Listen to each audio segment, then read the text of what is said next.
Olá, bom dia, boa tarde, boa noite, boa madrugada, futuro delegado de polícia. Estamos em nossa aula 2 sobre o tema jurisdição e competência. Então, vamos lá, recapitulando. A gente já teve uma aula de juizado especial criminal, procedimento sumaríssimo. Já tivemos uma aula sobre jurisdição e competência, mas eu disse para vocês que essa aula ela teria duração de 4 horas. Então, nós utilizaríamos 2 aulas de 2 horas cada para falar sobre jurisdição e competência. Então, aqui eu quero retomar o assunto com vocês de onde nós paramos na aula anterior. Mas eu quero relembrar algumas coisas antes para a gente pegar novamente o ritmo dessa disciplina, que não é fácil. Não é fácil de ensinar, não é fácil de aprender, e é cheia de súmula e jurisprudência, mas aqui a gente vai simplificar. Eu tenho certeza que você vai sair dessa aula de hoje muito tranquilo, muito seguro para resolver as questões sobre jurisdição e competência. A gente vai aqui para a tela para ver de novo o roteiro da nossa aula. Lembrando que esse roteiro ele condensa a aula anterior e a aula de hoje. Veja, pode soltar o cronômetro, por favor. E aí a gente vê aqui no roteiro de aula que nós temos o conceito, os princípios e as características, as espécies, a competência em relação à matéria, a competência em relação à função, competência territorial, prevenção, conexão e continência e seus efeitos, separação dos processos e perpetuação de competência, súmulas e exercícios. Na aula passada, a gente parou iniciando este assunto, competência em relação à função. De forma que hoje nós vamos dar continuidade à competência em relação à função e falaremos sobre todos os outros tópicos. Não se preocupe, vai dar tempo.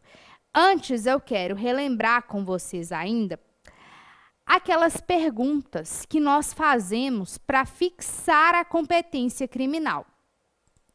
Então, a gente pergunta primeiro: qual é a justiça competente? Quando a gente pergunta qual é a justiça competente, o que a gente olha? A competência em relação à matéria, que nós vimos tudo na aula passada. Então, a gente olha primeiro as justiças especiais, e aí a gente verifica se aquele crime que foi cometido em questão, ele é da justiça militar ou da justiça eleitoral, lembrando que justiça do trabalho não tem competência criminal, e em não sendo de nenhuma dessas três, nós passamos para a justiça comum. Só que a gente tem que analisar primeiro quem? A Justiça Federal. Porque a Justiça Federal guarda competência constitucional. Se estiver previsto em uma das hipóteses do artigo 109 da Constituição, a gente para a nossa primeira pergunta. Mas se não for, a gente vai para a Justiça Estadual. Certo? E depois de respondida essa primeira pergunta, para descobrir a competência em relação à matéria, a gente faz a nossa segunda pergunta, ou seja, o acusado é titular de foro por prerrogativa de função? E foi aqui que nós paramos a nossa aula passada, uma vez que nós estamos falando justamente por foro por prerrogativa de função. E aí eu estava conceituando para vocês, no finalzinho do último bloco, né, da nossa última aula, o porquê que existe foro por prerrogativa de função. A gente escuta muito na mídia, né, a imprensa chamando isso de foro privilegiado. Popularmente, isso também ganhou voga como foro privilegiado. E a verdade é que, ao menos em sua composição originária, não era para ser entendido este foro como privilégio, como um benefício, como uma pulseirinha do camarote. Não é nada disso. Em tese, o foro por prerrogativa de função, ele existe não por ser um privilégio, mas sim para não macular a imparcialidade do julgador. Porque como que um juízo de primeiro grau, ele vai conseguir julgar de forma imparcial e equidistante uma grande autoridade da República Federativa do Brasil, Será que ele vai conseguir julgar com isenção um presidente da República, um deputado federal, um senador, um deputado estadual, um desembargador, o presidente do Tribunal de Justiça em que ele está vinculado, um procurador da República? Será? Muito provavelmente não. Então, é por isso que o foro por prerrogativa de função é criado. Mas, claro que a gente não é ingênuo, a gente não está aqui no País das Maravilhas. A gente sabe, o histórico brasileiro mostra que o foro por prerrogativa de função, muitas vezes, foi deturpado. O Instituto foi deturpado. Ele construiu essa fama de privilégio com base nos episódios que a gente vive no Brasil mesmo. Parlamentares cometendo crime descaradamente, presidentes cometendo crimes descaradamente, juízes, desembargadores, promotores cometem crimes. E muitas vezes cometem muitos crimes. E muitas vezes se beneficiam, sim, de ser um foro por prerrogativa de função para obter privilégios. Então, esse nome, esse apelido, ele não é dado à toa, mas a sua origem não é concebida enquanto um privilégio. E por que eu estou falando tudo isso? Porque é justamente por conta do autocometimento de crimes dessas autoridades que gozam de foro por prerrogativa de função, que o STF, em 2018, precisou fazer um recorte, uma interpretação, uma redução sistemático-teleológica, uma interpretação conforme a Constituição do próprio foro por prerrogativa de função. No sentido de que, olha, nós, ministros do STF, fazemos este recorte do foro por prerrogativa de função, ou o STF, que deveria ser uma corte constitucional, vai se transformar num tribunal penal.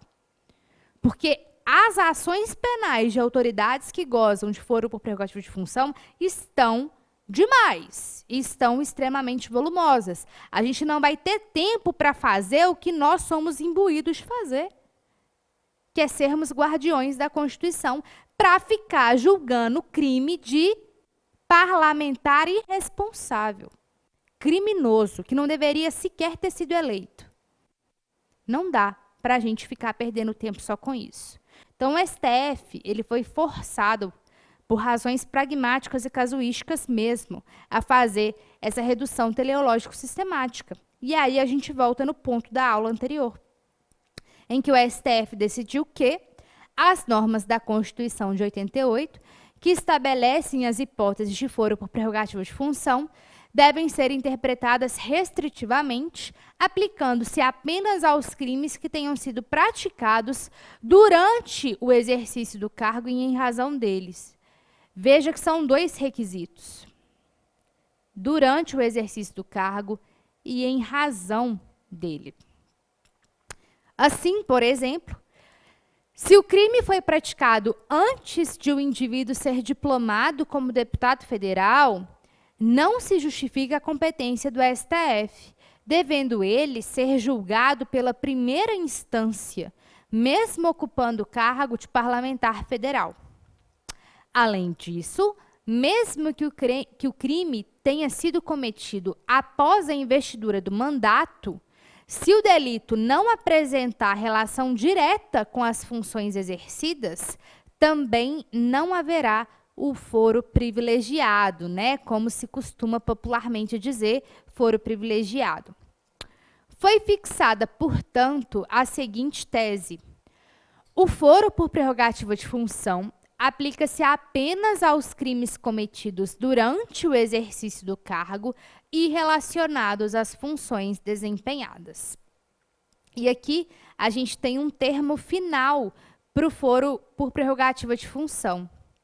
Após o final da instrução processual, com a publicação do despacho de intimação para apresentação de alegações finais, a competência para processar e julgar ações penais não será mais afetada em razão de o agente público vir a ocupar outro cargo ou deixar o cargo que ocupava, qualquer que seja o motivo. Então, na verdade, aqui nós temos uma hipótese de perpetuação da competência. Porque se o processo já estiver nesta fase do despacho de intimação para apresentação de alegações finais, a competência do STF será perpetuada. Ela não será mais afetada em razão do agente público vir a ocupar outro cargo ou deixar o cargo que ocupava, qualquer que seja o motivo, tá bom? Isso foi decidido em maio de 2018, na ação penal 937, numa questão de ordem. Agora, em razão disso, surgiu-se inúmeros desdobramentos dessa interpretação e desse raciocínio. Por quê? Porque o ministro Roberto Barroso, quando ele emanou essa tese, que foi decidida em plenário, ela foi feita inicialmente para os parlamentares federais, então deputados e senadores. Só que não são só parlamentares e senadores que gozam do foro por prerrogativa de função. Começou-se a indagar e a pensar se essa redução sistemático-teleológica promovida pela STF seria extensível a todas as autoridades que gozam de foro por prerrogativa de função. E aí, o STJ começou a raciocinar, a debruçar-se em cima disso. A tendência observada no próprio STF e até mesmo nos tribunais de justiça dos estados do Brasil foi que aquela decisão que nós acabamos de ler do STF, ela produz um efeito cascata. Porque a ratio decidendi é a mesma. As razões são as mesmas. Então, deveria estender-se a toda e qualquer autoridade que goza de prerrogativa de foro. Veja aí na tela. As hipóteses de foro por prerrogativa de função perante o STJ restringem-se àquelas em que o crime for praticado em razão e durante o exercício do cargo ou função. Então, o STJ, logo depois da decisão do STF, aí, ó, em junho de 2018, um mês depois, já falou, olha, nós, STJ, vamos aplicar o mesmo posicionamento adotado pelo STF na questão de ordem. Porém, o próprio STJ fixou algumas exceções. Vejamos. O STJ é o tribunal competente para o julgamento nas hipóteses em que não fosse a prerrogativa de foro, o desembargador acusado houvesse de responder à ação penal perante juiz de primeiro grau vinculado ao mesmo tribunal. Assim, mesmo que o crime cometido pelo desembargador não esteja relacionado com as suas funções, ele será julgado pelo STJ se a remessa para a primeira instância significar que o réu seria julgado por um juiz de primeiro grau vinculado ao mesmo tribunal que o desembargador. A manutenção do julgamento no STJ tem por objetivo preservar a isenção, imparcialidade e independência do órgão julgador. Então, já temos aqui 11 de 2018, novembro de 2018, a nossa primeira exceção para a restrição do foro por prerrogativa de função. Qual que é a nossa primeira exceção? Desembargadores. Ou seja, os desembargadores, ainda que cometam um crime que não esteja relacionado à sua função, ele ainda assim gozará do foro por prerrogativa de função e será julgado no STJ. Por quê? Porque não faz o menor sentido que um desembargador seja julgado por um juiz de primeiro grau. Gente, muitas vezes, né, não sejamos ingênuos, muitas vezes aquele juiz de primeiro grau ele vai estar preocupado com a progressão da sua carreira e é justo que ele se preocupe com isso. Como é que ele vai julgar alguém que é hierarquicamente superior a ele? Você se sentiria confortável julgando o seu chefe? Você teria condições de julgar o seu chefe com isenção e imparcialidade sem preocupar com a sua demissão? Eu acho que não. Eu não conseguiria. Certamente você também não. Então, foi pensando nisso que o STJ criou a primeira exceção. Desembargadores. Mas, recentemente, nós temos ainda uma outra exceção que está aqui na tela. compete aos tribunais de justiça estaduais processar e julgar os delitos comuns, não relacionados com o cargo em tese praticados por promotores de justiça. Então, seguindo o mesmo raciocínio, veja, setembro de 2021, seguindo o mesmo raciocínio, o STJ, por meio da terceira sessão, que unifica a quinta e a sexta turmas, disse que os promotores de justiça também gozarão do foro por prerrogativa de função, ainda que cometam um crime não relacionado ao exercício de suas funções. E por quê? Qual foi o raciocínio fixado, desenvolvido pelo STJ? Eles disseram que a norma que confere o foro por prerrogativa de função aos magistrados e, por consequência, aos desembargadores é a mesma que confere aos promotores de justiça. E onde impera a mesma razão, impera o mesmo direito. Assim, o raciocínio deveria ser estendido aos membros do Ministério Público. Na ementa fala promotores de justiça, mas o correto seria aos membros do Ministério Público, assim como aos membros da magistratura, exatamente como está disposta tal garantia na Constituição Federal, tá bom? Pessoal, ainda sobre competência em relação à função, a gente tem que falar de outra jurisprudência bastante importante. E aí eu já começo com uma pergunta para você. Constituição Estadual pode versar sobre foro por prerrogativa de função? Sim ou não e por quê? Você saberia responder se isso fosse uma pergunta de prova oral? Pessoal, a resposta que o seu examinador ele gostaria de responder é a seguinte. O foro por prerrogativa de função pode sim constar de Constituição Estadual, desde que estas disposições observem o princípio da simetria com a Constituição Federal. O que isso quer dizer? Que as autoridades a nível federal dispostas na Constituição da República podem ser colocadas por simetria na Constituição Estadual para as autoridades a nível estadual, daquele exemplo das autoridades federais. Então, por exemplo, claro que isso está na Constituição, mas fixando um exemplo. Se o deputado federal ele goza de foro por prerrogativa de função, logo poderia colocar por simetria na Constituição Estadual os deputados estaduais. Eles já estão na Constituição Federal, é verdade. Mas se não tivessem, estaria observando o princípio da simetria, colocando na Constituição Estadual. Agora, se inventar um cargo que não há simetria na Constituição Federal, não pode colocar na Constituição Estadual. Exemplo, nós, delegados de polícia. Pergunto, delegados de Polícia Federal têm foro por prerrogativa de função? Isso está na Constituição? Não. Então, a gente pode colocar na Constituição Estadual que os delegados de Polícia Civil gozaram de foro por prerrogativa de função? Não. Porque isso não observa o princípio da simetria. Só pode colocar na Constituição Estadual aquilo que guardar simetria com as autoridades federais previstas na Constituição Federal. Então, olha o precedente.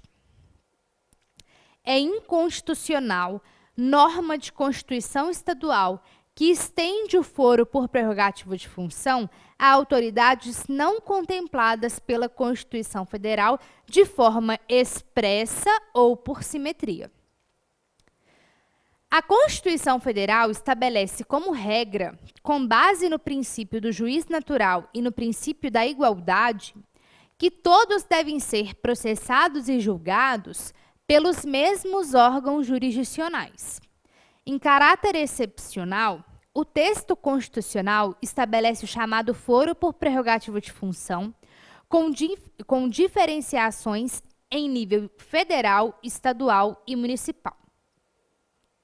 impossibilidade de a Constituição Estadual, de forma discricionária, estender o chamado foro por prerrogativa de função àqueles não abarcados pelo legislador federal. É inconstitucional dispositivo da Constituição Estadual que confere foro por prerrogativa de função no Tribunal de Justiça. Atenção aos exemplos aqui colocados.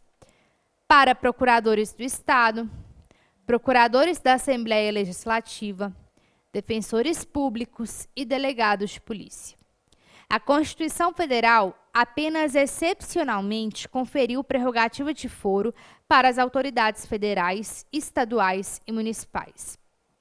Assim, não se pode permitir que os estados possam livremente criar novas hipóteses de foro por prerrogativa de função. Temos aí a decisão do plenário do STF, julgado no bojo de uma ADI, em maio de 2019. Ok, pessoal? Ficou claro? Maravilha. Agora, o que a gente vai fazer? E aqui eu preciso te lembrar também de uma recente jurisprudência, depois vocês até me cobrem que eu vou colocar o número do precedente para vocês, vou falar o número do precedente para vocês, em que decidiu-se que vai haver uma extensão do foro por prerrogativa de função, caso o crime tenha sido cometido no exercício e em razão do mandato, no caso dos mandatos cruzados, ou seja, o indivíduo ele era deputado federal e ele conseguiu se reeleger, mas dessa vez como senador. Então, ele só migrou de deputado federal no mandato para senador no outro. Nesse caso, seu foro por prerrogativa de função, ele se mantém. Tá? É importante falar dessa questão dos mandatos cruzados. Agora, o que a gente vai fazer? A gente vai analisar alguns artigos da Constituição que fala exatamente do foro por prerrogativa de função em relação a determinadas autoridades. Mas eu preciso que você já venha para a leitura destes artigos com a mentalidade dos precedentes que nós acabamos de ler, principalmente da redução sistemático-teleológica. Ou seja, aquela autoridade, por mais importante que ela seja, para que ela seja julgada e ela goze do foro por prerrogativa de função, aquele crime ele tem que ser praticado no exercício do mandato e em razão dele. Sempre lembrando que o presidente da República não pode ser julgado por atos estranhos ao seu mandato, tá? Artigo 86 da Constituição. Vamos fazer a leitura, portanto, do artigo 102, depois a gente leu 105, depois a gente leu 107 e, ao final, a gente vai ter aqui nesta aula um quadro esquemático da autoridade com o respectivo tribunal, tá bom? Então, vamos lá. Artigo 102. Compete ao Supremo Tribunal Federal, principalmente, a guarda da Constituição, cabendo-lhe processar e julgar originariamente.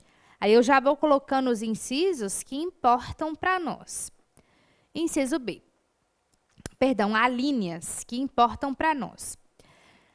Nas infrações penais comuns, o presidente da República, o vice-presidente, os membros do Congresso Nacional, seus próprios ministros e o Procurador-Geral da República.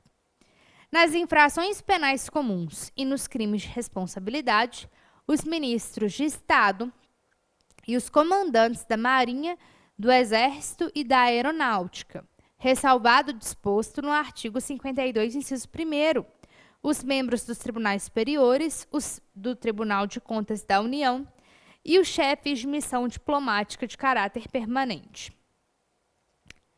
Agora, o STJ. Compete ao Superior Tribunal de Justiça processar e julgar originariamente.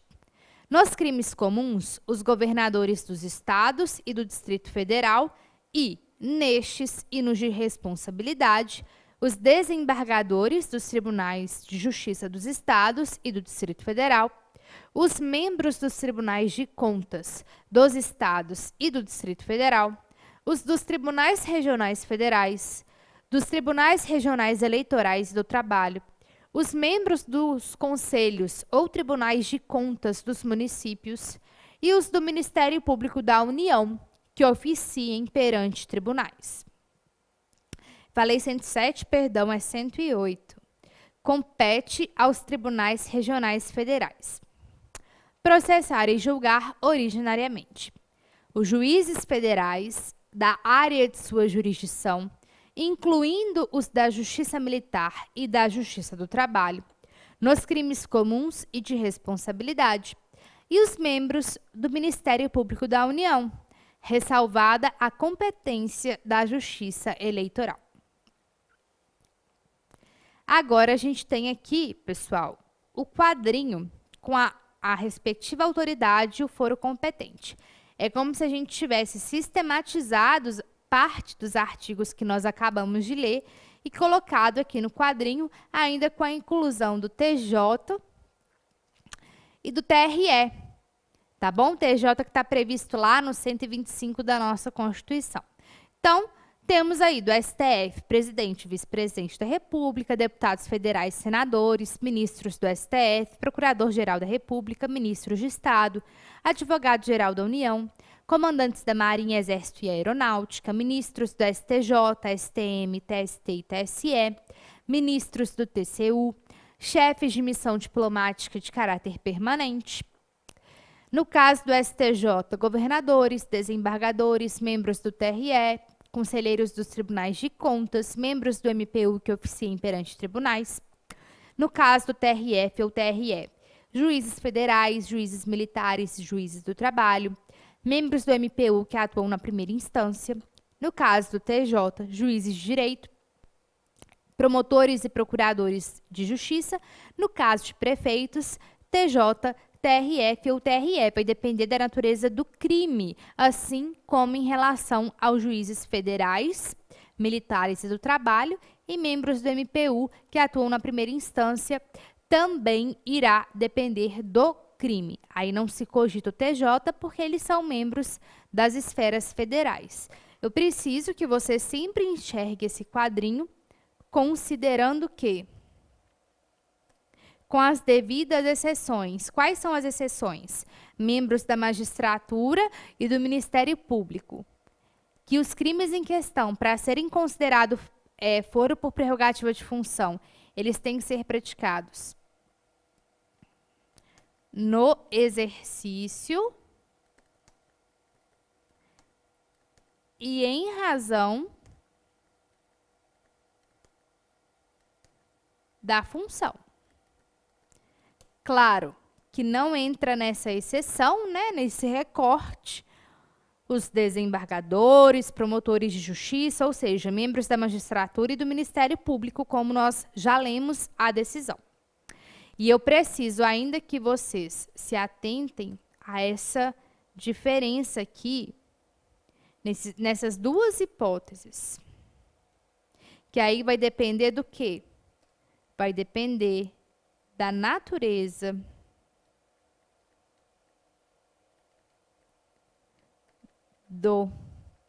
vou colocar da infração. Combinado, pessoal? Ficou claro? Ótimo, esse quadrinho ele é bem elucidativo, ele nos ajuda demais a entender alguns aspectos do foro por prerrogativa de função. Para a gente não cortar o nosso raciocínio, eu vou falar de competência territorial, que é a nossa próxima competência, no próximo bloco. Eu te espero já já.